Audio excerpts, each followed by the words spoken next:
Hey everybody, thanks for joining Lazy Millennial today. I have a really exciting feature for you.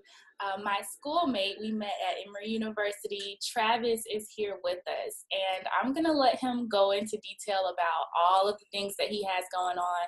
But just to let you know, you're in for an amazing interview. Travis is a world traveling, globe trotting writer, speaker, and photographer, and he lives in London currently. That's where he is right now. But he travels all over the world on different assignments. And so I think you're really going to learn a lot about his experience and how he got to the place that he is right now. So thank you, Travis, for being here with us today. All right, thank you, Megan. Looking forward to the interview. Yeah. So let's start off with, give us a brief teaser of what you're doing right now, and then we'll go into more detail about it later. But can you just let everybody know what it is that you're doing in London currently? Most people see on social media that I'm a travel writer, journalist, but I also do photography, and I actually started a digital media company helping hotels and destinations market themselves and in the best way possible. So that's what I do here, and London is my home base as I fly to certain destinations around the world. True dream job with the writing assignments, but doing more things outside of it, including speaking and doing YouTube videos. Okay. So how long have you been in London? When did you start this journey, this international journey? Oh, well, the first time I visited London was when I studied abroad, which is actually my first international trip ever. And I knew getting there, I was like, London is home. Like, I need to live here. But it wasn't until, it really was. And it wasn't until June 2014 that I said, okay, you know what, it's just time to just go for it. And packed my bags, quit my assistant teaching job, and moved to London 3.5 years ago. And somehow did die. So I'm still here. So how did you make that transition? You said you were an assistant teacher, right? How Mhm. how did you make that huge transition between a stable job of assistant teaching? Were you in Atlanta when you were doing that? Yep, I was at a private school in Okay. West Midtown, Atlanta. To then being able to and ready to pack your bags and head across the waters to Europe. How did that work out? In a word, it was instinct. Okay. And I think it's something that we don't talk much about when it comes to following our dreams. And it's something that most of us don't obey.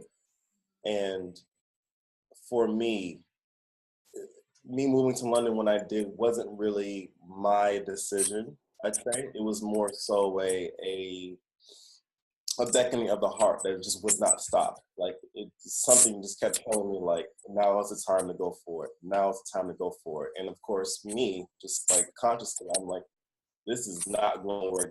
This must be the devil. I don't know who is telling me to do this. Like, that's just crazy. But now knowing that like usually your intuition is trying to bring you where you wanted to be in the first place. You know, I've always said from 2008 that it was my dream to live in London, and it just so happens that like I think our gut lets us know when it's time to make that move, and then if we actually do make that move, whether we're afraid or not, it'll work out for us. So that was what really helped me to get that direction and to move forward. And what really helped was the fact that I was in a crazy car incident where a driver was going under a diabetic coma while I was in the passenger seat while driving. So When you were still in Atlanta teaching. yeah. So I was so while I was still teaching, I was still doing photography on the side. So I was on the way to shoot a wedding, and the driver did not take his diabetic meds, nor did he eat. I didn't know that until way after the aftermath, and it was weird because he wouldn't respond when I told him like, why do you keep missing your turns? Why are you passing this traffic light? And why are you getting on the other side of the road with opposite traffic coming along the way? But he was going through that, and we definitely could have died. We went over a bridge. We were going through an underpass, and Other cars were veering, trying to get out of harm's way. Thank God I was able to grab the wheel from where I was in the passenger seat and bring us to bring us out of harm's way. But after that moment, I was like, okay, my hunch is telling me to move to London. And here I am, like, scared to do it, but I could have died today. So is it really that bad if I were to follow my hunch and try to follow my dreams? Whether it works or doesn't, like, maybe it's worth it. So that really helped me to kind of, I guess, get the courage to make that jump and just follow my intuition to move. And I'm so glad I did. I mean, that's a strong dose of motivation for someone. I think a lot of millennials who are concerned about moving into a different space have that problem with the motivation or that instinct or knowing that it's the right time or wondering, what might happen if I try this and it doesn't work. But if you have an experience like that, that puts it into a completely different perspective. So when you make that decision, what were some of the practical things that you did to make sure to set yourself up for the best possible outcome after moving to London? Like, did you have money saved up? Did you have clients set up? What was it that you had to do to prepare logistically? I was just not doing well on the whole preparation part. In fact, when I landed in London, I only had $300 to my name. Wow. Wow. So I could have saved, but a spring break trip to Sydney definitely wiped out all the savings that I had.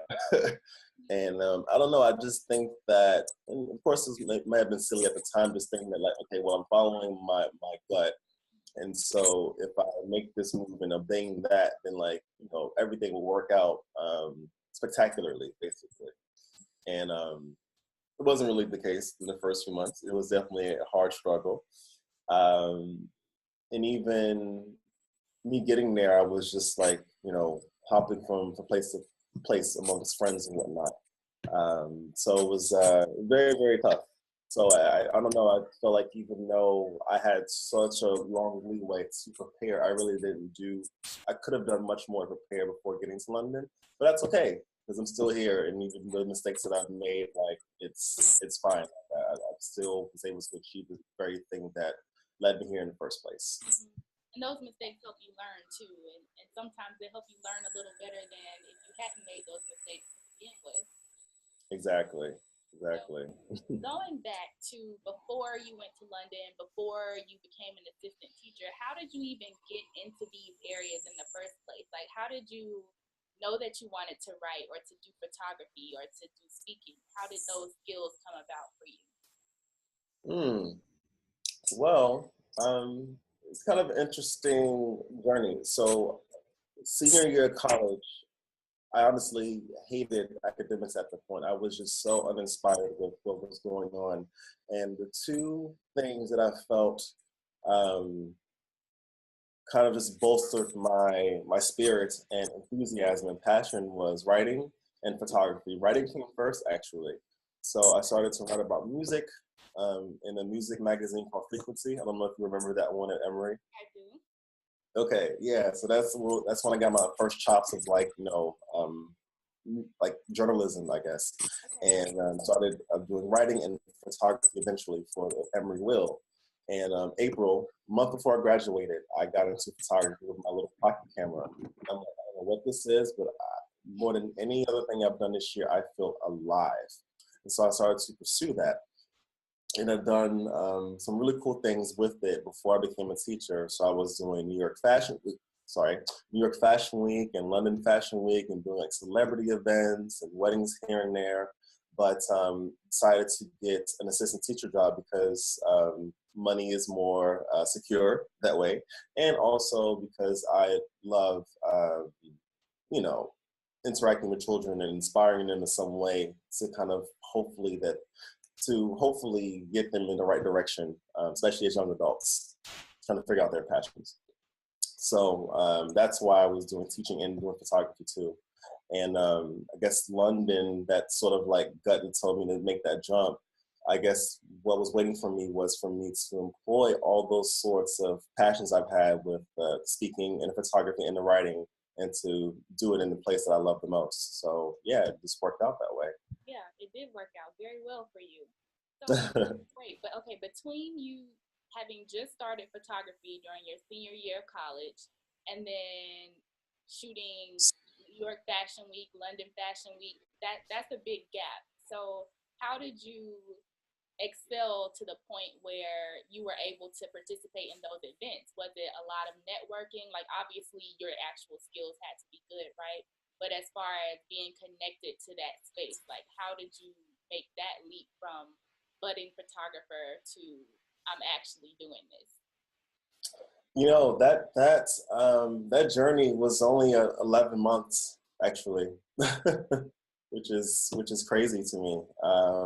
Well, one thing, and I recommend for people that have big goals and not and might not be sure of how to actualize it, but a vision board really helped me. So in my vision board, I put in all these like amazing supermodels on the runway. I had a photo of, Anna Wintour, the editor-in-chief of Vogue, and Andre Leon Talley, the editor-at-large, and London Fashion Week. And just like one day, I'll photograph these places. And I had made that vision board October 2009. And by September 2010 was when I actually did both New York and London Fashion Week. And I got there by one, having that sort of goal and feeling good about it, and not saying that it's impossible. And then I think that set me up to like detect opportunities, Okay. and to also figure out like what do I need to do to get there. So yes, I did start networking a bit. I only started in Atlanta at one point, getting the runway photography experience just in Atlanta with some cool local events. But then I was like, you know what? Well, if I'm trying to do New York fashion, I probably need to move to New York, which is where I'm from originally anyway. So it wasn't a big deal. I didn't know. And yeah, so the networking and not making excuses for my gear, because I had very, very cheap a basic camera system, whereas I'm surrounded by running photographers with like $5,000 camera bodies and whatnot. But I'm like, I know I'm good at this, and I'm going to go for it anyway. I'm not going to make anyone allow me to be discouraged to go for it. And I got with some agencies and got with a really popular fashion blog, and was able to go out and live my dream with Fashion Week, Kudos. all in 11 months. 11 months. That's amazing. That's quite a story. And I'm really glad that you didn't let like imposter syndrome prohibit you or deter you from being where you knew you were supposed to be. I think that's something that a lot of people experience at some point, and it's normal to experience that, but it's how you deal with it that's going to determine whether you're going to be successful or not. So you can push through that fear, push through that imposter syndrome, and do great things, or you can let it hold you back from what it is that you're supposed to be doing. You said the first couple of months were pretty rough. How did you build up your, I don't know, your network, your resources in London so that you could make your living there and excel in your passion? Well, funny enough, that very same hunch that told me to move to London, the very same hunch, even before I moved to London, it kept saying to write. And I was just like, write what, But by the time I got to London, of course, like, having basically pennies in my account, I'm like, maybe I should take heed to that hunch and try to find writing opportunities. And so the very first big break for me was having a friend of a friend working at a photography tech company. And he said, like, the editor for this company is looking for writers to talk about photography in some way, shape, or form. And I'm like, well, I write, and I'm actually a shooter myself, so let me go ahead and pitch. And they paid 150 pounds per article, which is like $223 per article. And I'm like, ooh, like this is it. That's really good. Yeah. And so I think that's sort of like financial pressure really helped me to like get a quick crash course of breaking into freelance writing, of paid freelance writing, understanding how to pitch and understanding what editors want, and how to research and organize pieces to make it cohesive and professional looking. Yeah, because that was the first time I ever was paid for my writing. Even though I did blogging and I did stuff in college, never was paid for it. So I think being in that sort of like sink or swim mode really helped me to kind of have that experience for that. That set me up for what I'm doing now. And also using my photography as well. Like, you know, of course, it's a skill that I've had since 2009. So just getting out there, and which is what I'm doing now in London too, is like going out there and shooting events, networking, asking people if they need photo coverage of the conference or their birthday party or whatnot. And so that helped a lot as well. And was there ever any doubt or hesitation at any point, or uncertainty that you felt like maybe I made the wrong decision? Or have you been pretty secure in the decision and the trajectory that your career has taken thus far? How have you stayed inspired and stayed motivated as time has gone on? I definitely had doubts, especially when I made that huge leap that summer. I think rock bottom for me was sleeping on my friend's like yoga mat on the hardwood floor, you know, using my jacket or hoodie for a pillow, you know, and having to skip meals for a few days. And yeah, so I was just like, okay, here I am. I've taken this big leap, and it looks like I made a mistake. Like, this is not what vision I had for my life living in London. But something in me, maybe a hunch, was just like, keep going, keep going. And so I think with me or for anyone else, like, you know, when you take those leaps, things are not going to happen the way you want them to. Seldom do they ever. And I think it's just very important to kind of just listen to that inner voice. And if it says to like, you know, if it says, you know, you might need to go back or you might need to quit or stop or whatever, then do that. But if something in you is quietly saying, keep going, or like, you're going to be okay, like, keep pushing, listen to it. It sounds like you had friends in London, right? You mentioned sleeping on one of their yoga mats on their floor. So Mm-hmm. what was the rest of your support system like through this process? Did you have people who were like in your corner rooting for you and encouraging you? Was there Oh any yeah. criticism or people saying maybe you should think about this a little more? What was that like, and how did you handle it? No, thankfully, no one that I was with had mentioned going back home. So that was good because I definitely didn't need the discouragement then. Um, but no, I think everyone was pretty supportive. I know for me, I'm very um, particular about the sort of energy I'm around. So if I already kind of know that a person's pessimistic and you tell your dreams to them and the first thing they do is like cast doubts or like, why do you want to do that? Like, those are not my people. So I think for everyone is to only be around people that's going to support you, also keep it real with you, but also support you. And that if you do have those big dreams, that they'll at least listen and not try to shut it down. Because the journey is really much better when you have people supporting you and behind you and what you want to do.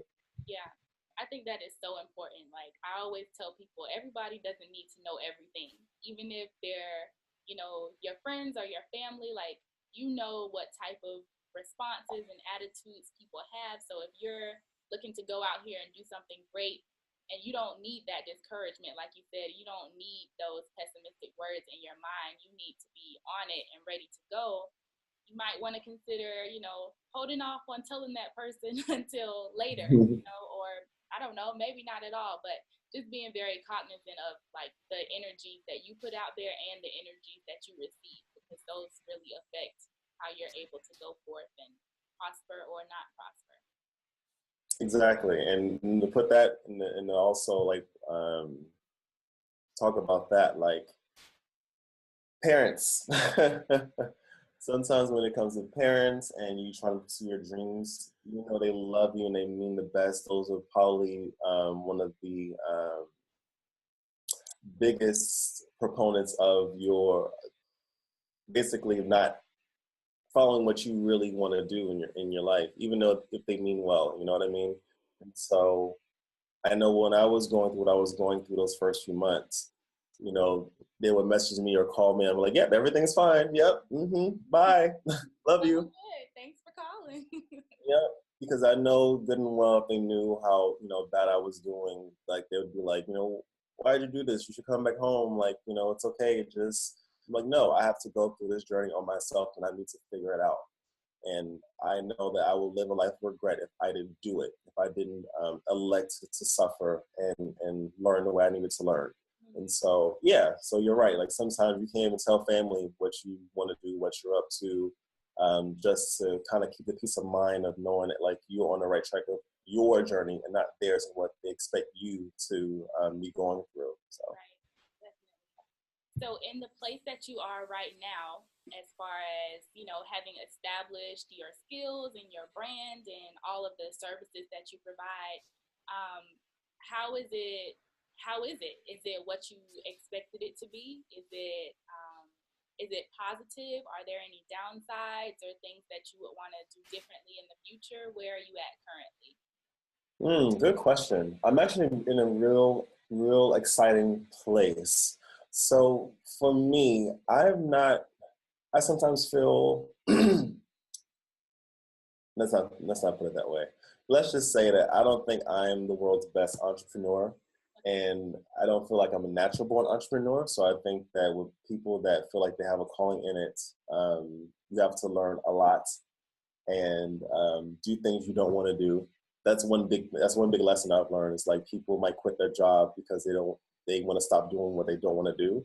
But when you want to when you want to own your own business, you're still going to do things you don't want to do.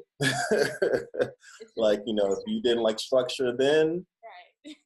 like you might need even more structure on your own as an entrepreneur. So that was a big sobering wake up call for me. But I think recently I'm really starting to step into the fullness of an entrepreneur and doing more of the math and setting goals and benchmarks. And so what I'm doing now to supplement all of my other passions is starting an agency. It's an agency where I help with the branding and social media marketing of hotels and restaurants and destinations, but also any general brand where I feel like that person or that group has a passion for what they're doing. And then I come in and help basically build brilliant campaigns or brand identity for them so that you know they compete and so that they can compete and you know have some great revenue in their businesses. So that's a really exciting thing for me right now, and I think it'll be finally lucrative. And you know I can rest easy. I can pay off my college loans. So yeah, it's exciting. So with you now entering that space, is that something that you had to learn? Like, if you didn't have a background in branding before, right? Or is this something that you picked up over time, like as you worked as a writer, freelance photographer? It's funny. It's like I've been doing branding um, since I started photography. Since I started that journey, actually. Like I am sure other millennials are like me as well. It's like we're in so much. We're not passionate about just one thing. So I've always loved graphic design and typography and logo creation and making a website look good and um, you know great visual identity and good business cards and you know great ads and composition and message. So I think the direction that I'm doing now, I feel like encompasses all of those passions that I have into an industry primarily that I love the most, which is travel. So they kind of combine the travel industry, which I'm already in and have expertise in, with something I've already been doing, even contributing branding materials as a photographer to places like Red Bull and fashion houses like Oscar de la Renta, putting those experiences together to make a company where it's not just about me, but like also giving other people opportunities to, manifest their creativity. I think it's just going to be great, and I can finally put everything that I've enjoyed into one place. That sounds like a perfect fit. And because you travel so much, like you're naturally networking. That's just a part of what you do, is meeting people and learning what they need and what they can benefit from. And then for you to be able to provide that as a service and profit from it, that sounds like a perfect connection. So that's great. Absolutely. So yeah, I'm really, really excited. I just need to make sure like I, just keep hustling. But yeah, I think it's going to be the thing that's going to make me the happiest, and my bank account the happiest. So. And then you also just started a YouTube channel, right? Yes, so I'll also launch a YouTube channel. So my trajectory really is to do less traditional travel journalism, and to have more of those experiences under my own brand. Okay. So instead of flying to the Seychelles or Easter Island to do an article for CNN, I would rather do content, doing photos and video on my YouTube, my Instagram, my Facebook, and still have those sorts of experiences as well. And also do more like consulting, which I think will give them better, return of investment than just an article. You know what I mean? Like you're still getting eyeballs on what I'm doing with the following that I have, but I'm also like in the background, like trying to help those brands, position themselves for, world-class domination, I guess. So that's the track that I'm going on now. And so far, so good. It's a process. Yeah. I really enjoyed looking at your videos so far. They're beautiful. Do you have someone who helps like with the drones and the editing, or do you do all of that yourself? So the one drone video, shout out to Luke Maximo Bell. He's incredible, local in Cape Town. Okay. So that drone one, I hired him to do that while I was in Cape Town on a travel assignment for my brand. And it was it was so worth it. It was so worth the money for me to do that. But beyond that drone video, everything else has just been me. Like I had to learn Final Cut Pro on my laptop. I just started learning it, I think, in August. So it's all been just like learning as I'm going, basically. So yeah, I shoot it all, edit it all. So yeah, I'm hoping to get to a point where I can just have a team, and I can shoot it and then they'll take care of it. But like, I'm not there yet. And that's okay. It's good for me to understand how it all works myself before hiring other people. You know what? I'll be doing some more how-to tutorials. I think there's a lot of people our age that want to figure out how to travel the world more than they already are. And so that's something I'm going to be working on. Like, which tools did I use, the strategies, mental strategies, practical strategies, have I used or other people have used to kind of get to where they want to be when it comes to their travel life. Whether you're working a 9 to 5 and you just want more, international trips, trying to figure out a way to do that, or you want to be like me or some other people and say, you know what, I know that I would rather kind of be more of a nomad and just kind of do my own thing and quit my job. How do you do that? So yeah, please be on the lookout for more about how-to videos for traveling the world and living an inspired life. Do you have any final words of advice for any millennials who may be in that position where they're thinking about traveling more, they want to travel more, and how they might realistically be able to do that? First and foremost, write it down. It sounds very simple, but it's such a powerful exercise when you are clear about what you want to do. I think people in general might just say, oh yeah, I want to travel, but don't really take the time to say where and when and how long and in what capacity. So it's like scientific proof that if you were to write down a goal, you're likely to achieve it than just like it just being in your head. And also not worrying about the how right now. I think there are people that like have goals or dreams and then they stop themselves from even acting on it because they just don't know how it can be done with their financials or with children or with a job situation. And I think it's just up to us to say, this is what I want. I don't know how, but I'm just going to put it out there and that it's possible. And that when the opportunity comes for me to make a move or when it's time for me to start planning, I will do that. And I'm not going to be discouraged just because I don't know how to do this right now. I didn't know how I didn't know how I was going to live in London, you know what I mean? But I just did it, you know what I mean? I did it and waited for a few years for that time, but it just happened. So just getting confident that is possible. But then also number 3 is to get connected to those who have done what we want to do. We're not alone in whatever we want to do, whatever challenges that we're facing, whatever circumstance we have.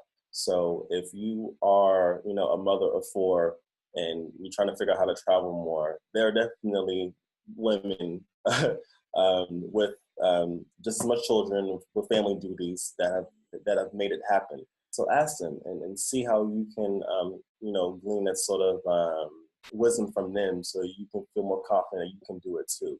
I just think that it might be easy to feel like you're riding solo with whatever you're going through, but it's not. We all have people that we can lean on and ask for guidance and wisdom to get where we want to be. So those are my top 3 tips. Okay, those are awesome tips. Thank you so much, Travis, for being here. If you could let everyone know your website, your social media handles, where they can see your work, where they can follow along on your international journey. Awesome. Thanks so much, Megan. If you can follow me on Facebook and Instagram, my handle is Mr. Levius. That's Mr. spelled out Mister, and my last name Levius, Levius.